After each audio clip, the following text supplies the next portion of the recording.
नमस्कार प्रशिक्षुओं, आज से आप सभी के लिए सुपर टेट के 5 क्वेश्चन का हमने मैथ का सीरीज स्टार्ट किया हुआ। मैथ क्या, सभी सब्जेक्ट का स्टार्ट कर दूंगा।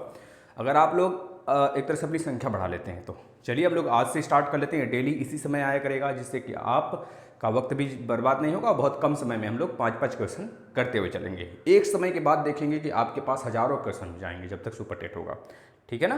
तो चलिए हम लोग स्टार्ट कर लेते हैं। डेली कंटिन्यू बेसिस पर आप लोग की संख्या अच्छी रही तो मैं स्टार्ट कर दूंगा, जिससे आप कुछ ना कुछ तो कम से कम 5 क्वेश्चन तो रिवाइज करेंगे। बस चलिए, बहुत कम समय में। देखिए, पहला क्वेश्चन इस प्रकार से पूछा गया है, 1 माइक्रोन होता है। आपको पता होना चाहिए MNP, फिर F, फिर ऑटो। ये नीचे से सबसे एक तरह से सबसे कम लेंथ वाले जो मापक होते हैं। ऑटो, इसे बोलते हैं ऑटोमीटर। एक ऑटोमीटर में कितने मीटर होते हैं तो बताएंगे 10 के पावर माइनस 18 होते हैं। एक फर्मी, इसे कहते हैं लेंथ का सबसे छोटी इकाई। लेंथ की सबसे बड़ी इकाई पारसेक होती है, आपको पता होना चाहिए। लेंथ की सबसे छोटी इकाई फर्मी होता है, तो एक फर्मी इक्वल टू 10 के पावर माइनस 15 मीटर होता है, आपको पता होना चाहिए। यहाँ पे सेंटीमीटर में भी दे सकता है आपको, तो उसको सेंटीमीटर में मीटर को बदलना आपको आना चाहिए। एक पिकोमीटर बराबर 10 के पावर माइनस 12 मीटर होता है, आपको पता होना चाहिए। एक नैनोमीटर बराबर होता है 10 के पावर माइनस 9 मीटर होता है, आपको पता होना चाहिए। एक माइक्रोमीटर होता है 10 के पावर माइनस 6 मीटर, आपको पता होना चाहिए। तो उत्तर क्या हो जाएगा हमारा, 10 के power minus 6 metre. Clear. B के किस मान के लिए असमिका बी स्क्वायर, मतलब एक असमिका दिया हुआ है। अगर सही होता है तो समिका देता, नहीं तो इसे कहते हैं असमिका। ये जो एक असमिका है सत्य है, तो हमने 3 ही ऑप्शन दिया है। तीनों में से कौन सा ऑप्शन होगा, ऑप्शन बी होगा। इसको हम लोग चेक कैसे करते हैं, देखिए आप लोग एग्जाम में एक एक करके चेक करेंगे तो बाद में हमें क्लियर हो जाएगा कि जो सेकंड वाला ऑप्शन है वो मेरा राइट है। क्योंकि अगर हम लोग मानते हैं कि बी बराबर, पहले मान लेते हैं -5, बी बराबर -5। अगर बी बराबर -5 हमने मिल लिया तो यानी कि बी की प्लेस पर या हमारा लेफ्ट हैंड साइड या राइट हैंड साइड है। तो पहले राइट हैंड साइड लेके चलते हैं। राइट हैंड साइड पहले वैल्यू निकाल लीजिए। किसके लिए, बी के पावर बी बराबर -4 के लिए। बी बराबर -4 इसमें लिखिए तो 9 इंटू -5, तो कितना हो जाएगा, माइनस का 5 बी के प्लेस पे और प्लस का 14, कितना आ जाएगा देखिए, 5 9 45 -45 और प्लस में 14, कितना हो जाएगा, 5 में से 4 गया 1, 4 में से 1 गया 3, -31 आ गया। और इसी के लिए लेफ्ट हैंड साइड ले लीजिए। लेफ्ट हैंड साइड -5 के लिए कितना हो जाएगा, B square plus 8b, B square plus 8b plus 8b। तो लिखिए बी की वैल्यू कितना है, -5 का स्क्वायर, 5 पीछे 25, प्लस में 8b, मतलब 8 का मल्टीप्लाई -5 में करेंगे तो -40, -40 प्लस 25 करेंगे कितना आ जाएगा, -15, 15 5 30, 15 5 20 20 40, ये हो गया -15। तो जाहिर सी बात है, इससे हमें यह पता चला कि अगर -b वैल्यू रखते हैं तो हमेशा और हमेशा यह वाला वैल्यू फॉलो करेगा। जाहिर सी बात है कि -15 हमेशा बड़ा हो सकता है या फिर बराबर भी हो सकता है। यहाँ पे कोई वैल्यू तो बड़ा होगा इस वाले से, जाहिर सी बात है -15 -31 से बड़ा है, यानी कि b वाला तो फॉलो कर गया। b बराबर -4 रख के देखते हैं, b बराबर -4 रख के देखते हैं। अगर b बराबर -4 रखते हैं राइट हैंड साइड में आपका ये वाला, तो कितना हो जाएगा भाई, ये वाला देखना right hand side, 9 into B की वैल्यू -4 और प्लस में 14, कितना हो जाने वाला है, 4 9 36 -36 प्लस में 14, यानी कितना हो जाएगा, 6 में से 4 गया 2 और 3 में से 1 गया 2। ठीक है भाई, 6 में से 4 गया 2, यानी कि -22 आ गया। लेफ्ट हैंड साइड लेके चलते हैं। लेफ्ट हैंड साइड देखिएगा, बी स्क्वायर प्लस 8b, यानी कि b की वैल्यू -4 है तो 4 चौके 16 हो गया, प्लस में प्लस क्या माइनस हो जाएगा, 8 चौके 32, -32। तो आप देख सकते हैं माइनस का 16 आ गया।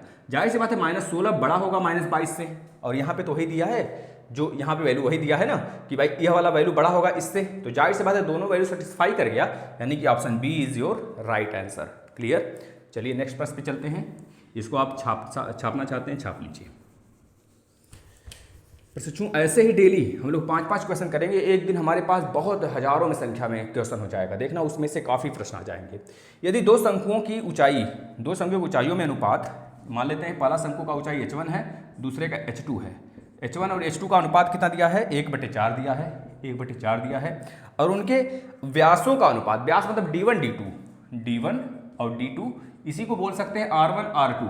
कोई दिक्कत नहीं होगा, 2 2 कट जाएगा, क्योंकि d1 जो होता है r1 का डबल होता है, यही तो होता है भाई। तो r1/r2 यानी कि r1 d1/2 अपान में d2/2 कर देंगे तो 2 कट जाएगा, ये तो होगा, तो r1/r2 बचेगा, यानी कि 4/5 दिया हुआ है, 4/5। और हमसे पूछ रहा है कि शंकुओं के आयतनों का अनुपात बताओ, यानी कि v1/v2 का मान बताओ। तो v1 की वैल्यू 1/3 शंकु है तो जाहिर सी बात है जो हमारा बेलन होता है उसका 1/3 होता है, तो 1/3 पाई r²h यानी कि r1 h1 कर दीजिए यहाँ पर, 1/3 पाई r2 का स्क्वायर इंटू h2, तो 1/3 पाई तो कैंसिल हो गया, r1 की वैल्यू कितनी है भाई 4, तो 4 का स्क्वायर है, 4 चौके 16 इंटू h1 की वैल्यू कितना है 1, तो 1 रख दीजिए, और r2 का स्क्वायर यानी कि r5 का स्क्वायर कितना होगा 25 इंटू h2 की वैल्यू कितना है 4, तो 4 रख दीजिए, 4 4 जा 16 यानी वैल्यू आ जाएगा 4/25 इज योर राइट आंसर। ठीक है ना। चलिए नेक्स्ट क्वेश्चन की तरफ चलते हैं। उधर देखिए क्या दिया है क्वेश्चन, बहुत ही आसान सा, इसको छापना है तो छाप लीजिए। देखिए नेक्स्ट, प्रथम 9 प्राकृतिक अभाज्य संख्याओं का मतलब प्राइम नंबर का आपको क्या निकालना है, औसत निकालना है। प्रथम 9, तो पहला याद करना, बच्चे कुछ करते हैं 1 से स्टार्ट करते हैं, तो अब हमारा प्राइम नंबर सबसे छोटा जो होता है 2 होता है, और सबसे छोटा इवन प्राइम नंबर भी 2 होता है, और पूरे अगर कहें इकलौता, पूरे प्राइम नंबर में इकलौता मात्र 2 ही प्राइम नंबर होता है। कहा जाए पूरे प्राइम नंबर का मल्टीप्लाई करने पर इकाई का अंक क्या होगा, तो 0 होगा, याद रखना, क्योंकि प्राइम नंबर 5 भी होता है, प्राइम नंबर 2 भी होता है, 2 और 5 का मल्टीप्लाई होगा तो लास्ट में 0 आएगा। अब 0 से किसी भी संख्या मल्टीप्लाई करो तो इकाई का अंक 0 ही रहने वाला है, तो ये बात याद रखना। तो आ जाइए क्वेश्चन नंबर 4 पर, प्रथम प्राकृतिक अभाज्य संख्याओं का औसत क्या होगा, यानी कि पहला क्या है 2 प्लस कर दीजिए, अभाज्य संख्याओं का औसत पूछ रहा है तो 2, दूसरा 3, 5। अभाज्य संख्याएं वे संख्याएं होती हैं जो खुद से कटती हैं और 1 से कटती हैं, कम से कम 2 संख्या से कटनी चाहिए, खुद और 1 से, यानी सेल्फ डिवाइड हो और 1 से भी डिवाइड हो, तो वही होता है अभाज्य संख्या। 1 अभाज्य संख्या नहीं होता बच्चा, ध्यान रखना। 2 + 3 + 5 + 7, 7 के बाद 8 9 10 11 12 13, किसने के दिमाग में आया सर 9 कहाँ नहीं लिए भाई, 9 3 से नहीं कटेगा, 1 2 3 4 5 6, कितना ले जाना है 9, तो 12 13 14 15 16 17 18 19, 2 2 4 2 6 चौका 8 एक और 19 के बाद 21, 19 के बाद 21 नहीं 22 नहीं 23, बस काट दीजिए, कितनी संख्याएं हैं 9 संख्याएं, तो 9 से डिवाइड, 1 2 3 4 5 6 7 8 9, देखिए 19 और पहले 23 और किसके साथ हम ले लें 23 और 7 कितना हो जाएगा 30 हो जाएगा, प्लस 17 और 3 कितना हो जाएगा 20 हो जाएगा, 20 हो गया, 13 और 13 19 और 11 19 1 20 10 30 हो गया, ठीक है। 13 और 5 2 7, 13 और 7 कितना हो गया, 13 और 7 कितना हो गया भैया, 13 7 20 हो गया, बटे 9 कर दीजिए, तो 20 30 20 50 और 50 100, 100 बटे के 9 आपका उत्तर होगा, 100 बटे 9 यानी कि 11 सही 1 बटे 9 उत्तर होगा। ठीक है भाई, यह होगा 9 1 कम 1 बचा, 9 1 कम 11 सही 1 बटे 9, यह आंसर होगा, यही राइट उत्तर है। चलिए लास्ट क्वेश्चन की तरफ आ जाते हैं। अगर आप लोग को वीडियो अच्छा लगे तो शेयर सब्सक्राइब लाइक जो भी मन करे, जहां भी मन करे शेयर करना। आज से भोकाल वीडियो स्टार्ट है। देखिए इसकी वैल्यू दिया हुआ है, हमको बोला गया है 2916 = 54, देन इस वाले को हमको फाइंड करना है। तो इन सब में जो पॉइंट है उसको इस रूप में बना लो। इस रूप में बनाने के लिए हमें भाग और गुणा करना पड़ेगा, 1 के आगे 0 लगा के, ठीक है ना। तो हम पहले क्वेश्चन लिखते हैं 29.16 प्लस में 0.2916 प्लस में 0.002916 प्लस में दिख रहा होगा 0.1234 देखिए 1 2 3 4 5 6 7 8 पॉइंट के उधर 8 डिजिट हैं, यानी कि 10 के पावर 8 से ऊपर नीचे मल्टीप्लाई करेंगे। यहाँ पर 1 2 3 4 5 6 यानी कि पॉइंट के लेफ्ट साइड में राइट साइड में 6 डिजिट है, तो 6 डिजिट है तो 1 के आगे 6 जीरो लगा के ऊपर नीचे मल्टीप्लाई कर देंगे।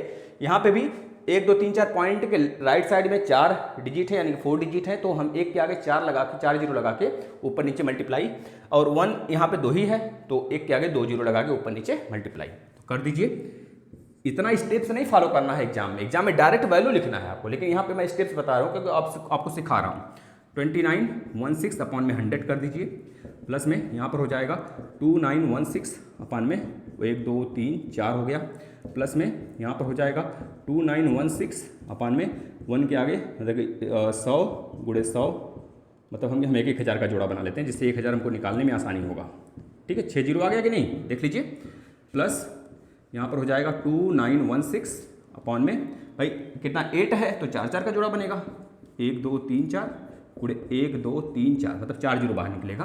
देखिए 2916 की वैल्यू 54 है ही तो बाहर 54 आएगा और यहाँ से 10 गुणे 10 मतलब 10 बाहर आ जाएगा। प्लस यहाँ से 2916 मतलब कि यहाँ से तो 100 बाहर आएगा, ऊपर कितना आएगा 54 अपान में 100 प्लस में यहाँ पर आ जाएगा 54 अपान में 1000 और यहाँ पे आ जाएगा 54 अपान में 1 2 3 4 10,000। अब इसको सॉल्व करेंगे तो इसको लिख सकते हैं 5.4, इसको लिख सकते हैं 0.54 प्लस इसको लिखेंगे 0.054 प्लस इसको लिखेंगे 0.0054, ठीक है ना। अब सबको ऐड करते हैं। देखिए ऐड करने का तरीका यही होता है कि सबसे बड़ा वाला क्या है 4 5 0 0, यहाँ पे 4 5, यहाँ पे 1 जीरो पड़ेगा, सबको एक साथ में एक सीध में लिख लेना है ऐसे। देखिए कैसे लिखना, सबसे बड़ा ये वाला है यानी कि 5.4 1 2 3 जीरो लगा लीजिएगा क्योंकि लास्ट वाला 4 डिजिट के आसपास में है।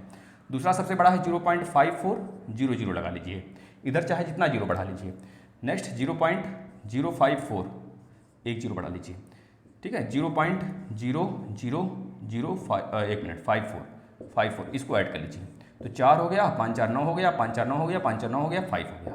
ये होगा आपका वैल्यू 5.99994। चलिए वीडियो सेशन कैसा लगे, अगर डेली चाहिए तो बताइएगा। ऐसे ही 5 क्वेश्चन का सीरीज हम लेकर आया करेंगे। जैसे ही आपकी संख्या बढ़ती है मैं सारे लेक्चर मतलब कि सभी सब्जेक्ट के ऐसे 5 क्वेश्चन स्टार्ट करूँगा रैंडमली।